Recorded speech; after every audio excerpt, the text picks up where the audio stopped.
बंदर ठारू समुद्र भितर प्राय 70-80 किलोमीटर भीतर को आसी सारे एवं याठू आउ पाखापाखि समान दूर में रही बांग्लादेश सीमा जहाँ को इंटरनेशनल सामुद्रिक बॉर्डर बोली कहा जाए एवं प्रत्येक दिन यह भाव कोस्ट गार्ड शिप पेट्रोलिंग करती आपको मो कैमरा पर्सन सहयोगी प्रशांत को कह आप देखेबे समुदाय 7टी जहाज कोस्ट गार्ड आज ए प्रकार जो डेमोन्स्ट्रेशन समराभ्यास देखा ये समराभ्यास देखु पाखापाखि ये मु जो जहाज ठिया होइछि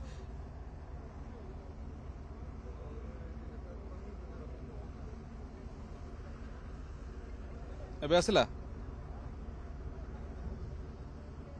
सिग्नल नहीं ऑफशोर पेट्रोल व्हीकल वेसल विजय अच्छु एवं मु मोर कैमरा सहयोगी प्रशांत कह देखेबे प्राय पाखापाखि विजय सहित अन्य 6टी कोस्टगार्ड जहाज वर्तमान पैंतरा मारुचंती आमे पारादीप बंदर ठारू प्राय 70 किलोमीटर 80 किलोमीटर पाखापाखि दूर को आसी सारे समुद्र मध्य एवं या ठारू एतिक समान दूर में रही बांग्लादेश सामुद्रिक सीमा जो थी प्रत्येक दिन एभली भाव पैंतरा मारे पेट्रोलिंग करती कोस्टगार्ड तट सुरक्षा बाहिनी जहाज माने एवं जमती भारतीय नौसेना डेस्ट्रयर फ्रिगेट सबमेरीन सब श्रेणी रही था जहाज किंतु एठी जहाजर प्रकार टी अलग